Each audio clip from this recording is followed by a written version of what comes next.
সিলেবাসটা খুব সায়েন্টিফিক হয়েছে। সিভিল সার্ভেন্ট হতে গেলে আমাকে কি এথিক্স ফলো করতে হবে। সিলেবাস কঠিন বলবো না, খুব অ্যাপ্লিকেটিভ হয়েছে। And the practical aspects of it via case studies. You have to have crystal clear concepts. UPSC এবং ডাব্লিউবিসিএস এর একসঙ্গে কিন্তু প্রিপারেশন নেওয়া যাবে। সিলেবাস ইজ দ্য কি।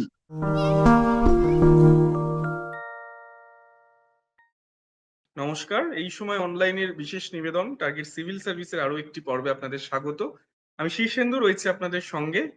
আজকে আমাদের আলোচনা ডাব্লিউবিসিএস 2025 বা ডাব্লিউবিসিএস এর নতুন সিলেবাস এবং তার প্যাটার্ন নিয়ে। আপনারা ইতিমধ্যেই জেনে গিয়েছেন যারা ডাব্লিউবিসিএস এর প্রস্তুতি নিচ্ছেন, বিভিন্ন ভাবে নিয়ে থাকেন, যে সিলেবাস চেঞ্জ হচ্ছে এবং প্যাটার্ন চেঞ্জ হচ্ছে ডাব্লিউবিসিএস এর।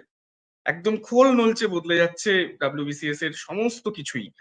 সেক্ষেত্রে এমন অনেক বিষয় ঢুকছে যেগুলো কিন্তু আগেও ইনক্লুড ছিল না। কিছুটা ইউপিএসসির ধাঁচেও কিন্তু এই প্রশ্ন হচ্ছে, মানে আগামী দিনে হবে বলা যায়। আপনারা ইতিমধ্যেই দেখতে পাচ্ছেন আমার পাশে স্ক্রিনে রয়েছে ডাব্লিউবিসিএস অফিসার অভিরূপ ভট্টাচার্য। তার থেকেই শুনে নেবো বাকি ডিটেলস। এবং আপনারা বিভিন্ন ভাবে আমাকে যে কিছু প্রশ্ন পাঠিয়েছেন, যারা এই অনুষ্ঠানের রেগুলার দেখেন তারা, সেগুলো উত্তর জেনে নেওয়ার চেষ্টা করব। অনেক স্বাগত অভিরূপ বাবু আপনাকে। Thank you. এর আগে আমরা ভাষা আলোচনা করেছি ডাব্লিউবিসিএস এর সিলেবাসের যতদিন বিজ্ঞপ্তি বেরোয়নি। এবার তো সিলেবাস বেরিয়ে গেল এবং সবচেয়ে বেশি প্রশ্ন সবার কাছে, যেটা সবার এখন প্রথম, সবকিছুর কি বই এখনো অ্যাভেলেবেল হয়েছে, পাওয়া যাচ্ছে বই? না, সবকিছুর বই পাওয়া যাচ্ছে না, কিন্তু সিলেবাসটা দেখে ভয় পাওয়ার কিছু নেই। সিলেবাসটা খুব সায়েন্টিফিক হয়েছে, একদম ইউপিএসসি প্যাটার্ন ফলো করেছে এবং অনেক নতুন নতুন জিনিস এবং রেলিভেন্ট জিনিস এখানে অ্যাড হয়েছে। আমি যদি খুব শর্টে সিলেবাসটা একবার বলে দিই তাহলে খুব সুবিধা হবে বোঝার জন্য। ফার্স্ট হচ্ছে আমাদের প্রিলিমিনারি এক্সাম চেঞ্জ হয়েছে। প্রিলিমিনারি এবারে দুটো পেপার হবে, অর্থাৎ প্রিলিমিনারি পেপার 1 মানে GS paper 1 and GS paper 2। Paper 1-এ আমার থাকবে ইচ পেপার 200 মার্কস, 2 ঘন্টা করে, অর্থাৎ paper 1 200 2 hours, paper 2 200 2 hours. Paper 1-এ কি থাকবে? আমার English composition 20 marks, general science 20 marks, current events of national and international importance 20 marks, history of India 20 marks, geography of India with special reference to West Bengal 20 marks, Indian polity and economy 20 plus 20 40। এইটা একটু বারবার বলছি কারণ আগে কি ছিল, আগে Indian polity and Indian economy একসঙ্গে 25 মার্কস ছিল, যেখানে 12-13 ডিভিশনটা ছিল। এইখানে দুটো করে 20 প্লাস 20 40 করে দিয়েছে। আরেকটা হচ্ছে ইন্ডিয়ান ন্যাশনাল মুভমেন্ট 20 মার্কস, অর্থাৎ ইন্ডিয়ান হিস্ট্রি আমি যদি দেখি এনশিয়েন্ট মিডিয়েবল 20 আর ইন্ডিয়ান ন্যাশনাল মুভমেন্ট মানে মডার্ন 20, মানে 20 প্লাস 20 40 মার্কস ইন্ডিয়ান হিস্ট্রির ওপর। আরেকটা নতুন অ্যাড হয়েছে which is very relevant, হচ্ছে আমাদের climate, environment, ecology, biodiversity. This is full 40 marks, যেটা খুব রেলিভেন্ট আমাদের যে ক্লাইমেট চেঞ্জ গুলো হচ্ছে। তো এই সবটুকু নিয়ে 200 মার্কসের prelim exam first paper. Second paper হচ্ছে আমাদের comprehension 60 marks, interpersonal skills and communication skills 10, logical reasoning and analytical ability 35, decision making problem solving 30, general mental ability 30, basic numeracy অর্থাৎ অ্যারিথমেটিক ডেটা ইন্টারপ্রিটেশন 35।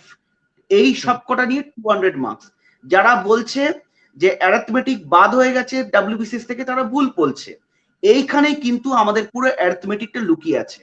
আরেকটা জিনিস মনে রাখতে হবে, এই জিএস পেপার 2 হচ্ছে আমার আমাকে কোয়ালিফাইং ইন নেচার, অর্থাৎ আমাকে এই জিএস পেপার 2-তে 33% মার্কস পেতেই হবে, তাহলেই কিন্তু আমার জিএস পেপার 1 ইভ্যালুয়েট হবে।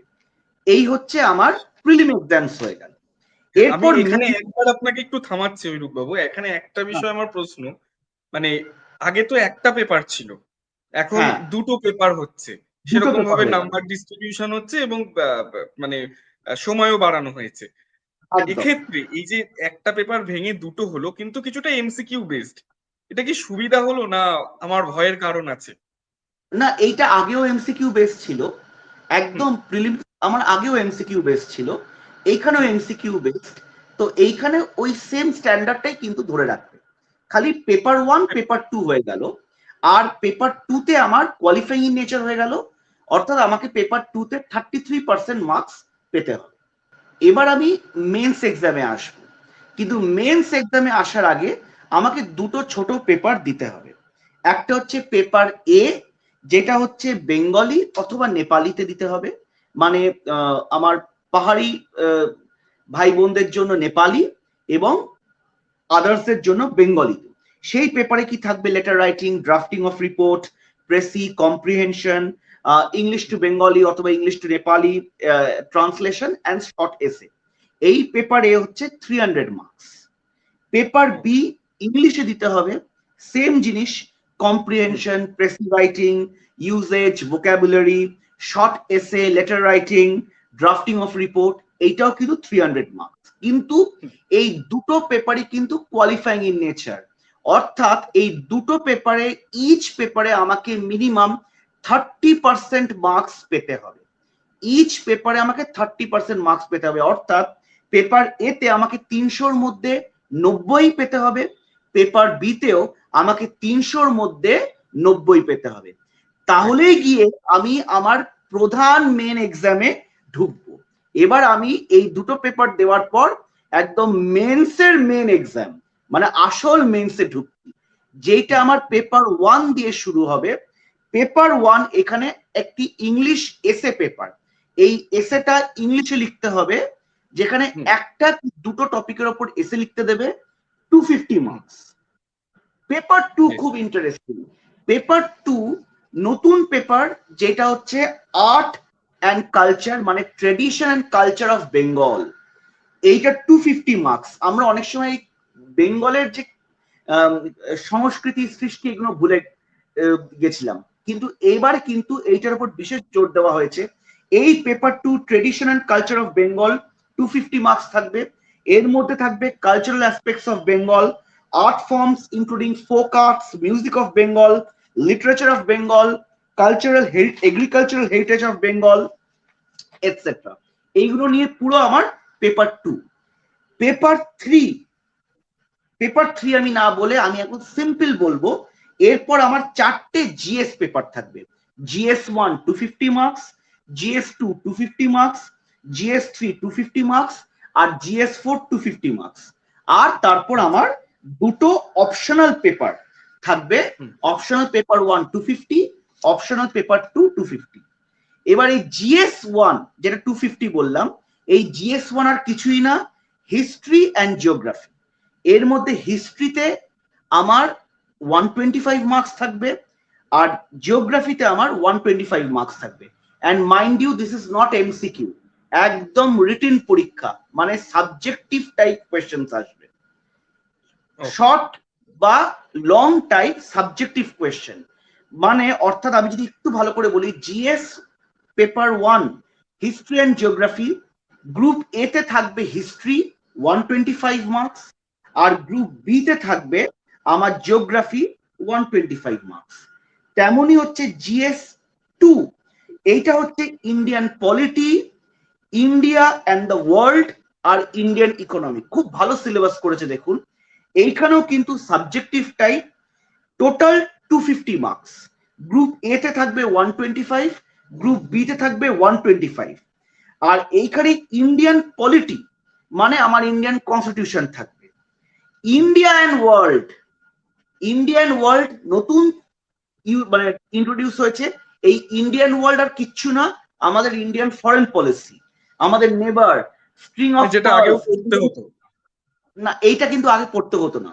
এইখানে আমাদের ডাব্লিউবিসিএস এগুলো আগে পড়তে হতো না, ইউপিএসসি তে পড়তে হতো। এইটা কিন্তু আমাদের এখানে পড়তে হবে। ঠিক ইন্ডিয়ান জেনারেল নলেজের মধ্যে তো নিশ্চয়ই এটা কিছুটা পার্ট তো থাকবেই, মানে পড়তে হতোই। একদম হ্যাঁ, স্ট্রিং অফ পার্লস, তারপর হচ্ছে যে ইন্ডিয়ান ডিফেন্স, এইগুলো সব কিন্তু পড়তে হবে। আচ্ছা, তারপর হচ্ছে আমার গ্রুপ বি ইন্ডিয়ান ইকোনমিটা কিন্তু খুব ইম্পর্টেন্ট, এখানে 125 মার্কস। এই ইন্ডিয়ান ইকোনমিতে কিন্তু অনেকটা বিস্তার, ইন্ডিয়ান ট্রেড, তারপর infrastructure, investment models, various indices, এইগুলো কিন্তু খুব ভালো করে পড়তে হবে।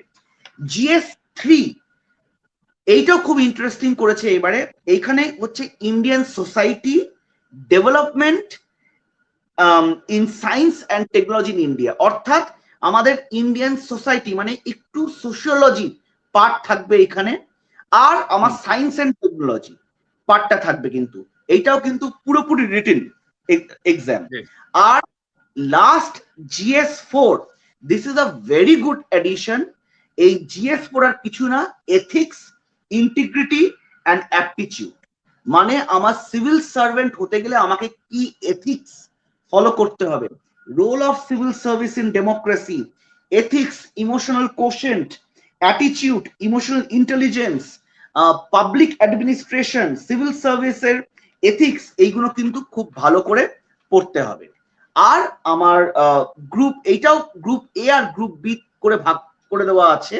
গ্রুপ এ তে থিওরিটিক্যাল পার্ট 150 মার্কস 250 এর মধ্যে, আর গ্রুপ বি তে 100 মার্কস, অর্থাৎ কেস স্টাডিজ অন এথিক্স। এইটা একদম পিওরলি টেকেন, মানে পিওরলি ফলো করছি ইউপিএসসি সিলেবাস।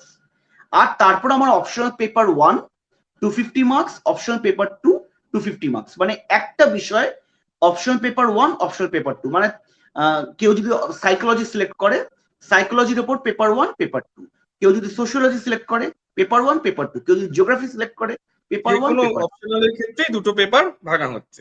হ্যাঁ, অর্থাৎ ইন আ নাটশেল আমার সবকিছু নিয়ে, পিটি পার্সোনালিটি টেস্ট দিয়ে টোটাল মেন্স কিন্তু আমার 2200 মার্কসের আমার মেন্স হবে। মানে হিউজ, একদম ইউপিএসসি প্যাটার্নে ঠিক যেরকম করে হয়, ঠিক মানে 2200 মার্কস দিয়ে মেন্সটা হবে। এবার আমার কয়েকটা একটু প্রশ্ন, যেই প্রশ্ন এখন সবার মধ্যে ঘুরে বেড়াচ্ছে। একদম প্রথম প্রশ্ন, সিলেবাস কতটা কঠিন হয়ে গেল?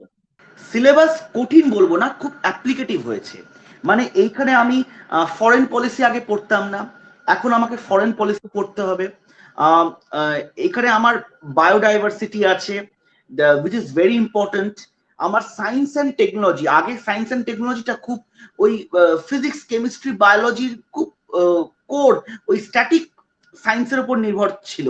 এইবারে কিন্তু সায়েন্স অ্যান্ড টেকনোলজির ডাইনামিক্স, মানে ডাইনামিক সাবজেক্ট পার্টস গুলোর উপর নির্ভর আছে। মানে what are the recent developments in science, the recent developments in space and research technology, এইগুলো কিন্তু খুব ইম্পর্টেন্ট।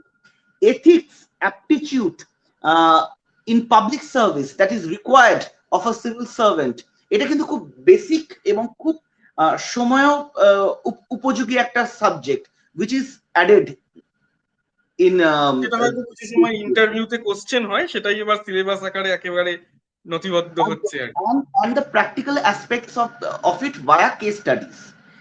তো তাহলে আমার মনে হচ্ছে এইবারে সিলেবাসটা খুব অ্যাপ্লিকেটিভ ওরিয়েন্টেড হয়ে গেছে। মানে ওই রুট লার্নিং, মাগিং আপ বা খুব MCQ practice, those will not help. You have to have crystal clear concepts, লেখা প্র্যাকটিস করতে হবে, and application of mind and application of concepts short ভাবে লিখতে হবে, টু দ্য পয়েন্ট অ্যান্সার লিখতে হবে, এবং অ্যাপ্লিকেশন ওরিয়েন্টেড ভাবে পড়তে হবে। খুব ইন্টারেস্টিং সিলেবাস হয়ে গেছে, কিন্তু ভালো করে পড়লে আমার মনে হচ্ছে ইট ইজ ম্যানেজেবল, কিন্তু ভালো করে পড়তে হবে। এবং সিলেবাস ইজ দ্য কি। এইবারে সিলেবাসটাকে আমি বারবার খুঁটিয়ে খুঁটিয়ে পড়তে হবে, and my preparation will hover around the syllabus. আমার আর একটা প্রশ্ন আপনার কাছে। অনেকেই বলছেন যে ইউপিএসসির ক্ষেত্রে যেরকম অনেকে মনে করেন, একটা অংশ মনে করেন যে ইউপিএসসির একদম প্রিলি, যেটা মনে হয় অনেকের কাছেই মেন্সের থেকেও কঠিন মনে হয়, ডাব্লিউবিসিএস এর ক্ষেত্রে নতুন সিলেবাসে কিছুটা সেরকম দিকেই গেল?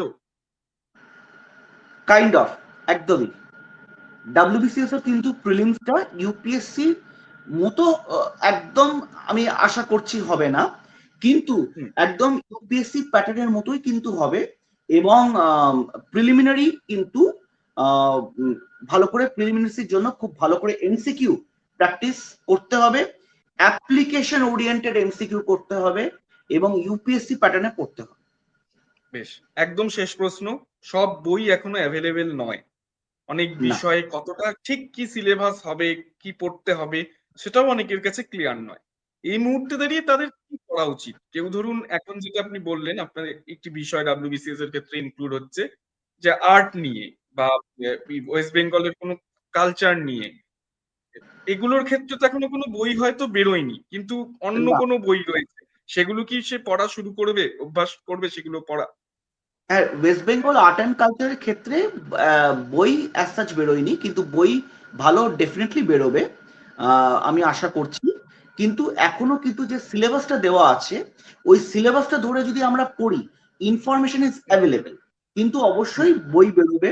হুম, এথিক্স এর অলরেডি ভালো বই আছে। যদি হুম, আমরা কেউ ইউপিএসসি সিলেবাস ফলো করি, হ্যাঁ, তাহলে আমরা বুঝবো বই আছে। Indian foreign policy, security system, Indian defence, তার উপরও বই আছে। জিওগ্রাফির হুম, ওপর বই আছে, হিস্ট্রির ওপর বই আছে। তাহলে হুম, ইউপিএসসির যে বইগুলো আছে সেইগুলো আমরা হুম, অবশ্যই ধরে কিন্তু ডাব্লিউবিসিএস এর জন্য পড়তে পারি। এই সিলেবাসটা হওয়ার জন্য একটা জিনিস খুব সুবিধা হয়েছে, ইউপিএসসি এবং ডাব্লিউবিসিএস এর একসঙ্গে কিন্তু প্রিপারেশন পরীক্ষার নেওয়া বসে। যাবে। খালি ডিফারেন্স হচ্ছে আমার, আমার একটা জায়গায় আমাকে ইন্ডিয়ান আর্ট অ্যান্ড কালচার পড়তে হচ্ছে, আমাকে এখানে হুম, এক্সট্রা বেঙ্গলের আর্ট অ্যান্ড কালচার পড়তে হচ্ছে। অনেক ধন্যবাদ আপনাকে। এরকম আরো পর্ব দেখতে হলে অবশ্যই আপনাদের চোখ রাখতে হবে এই সময় অনলাইনের পর্দায়। ডাউনলোড করুন এই সময় অ্যাপ iOS ও অ্যান্ড্রয়েডের জন্য।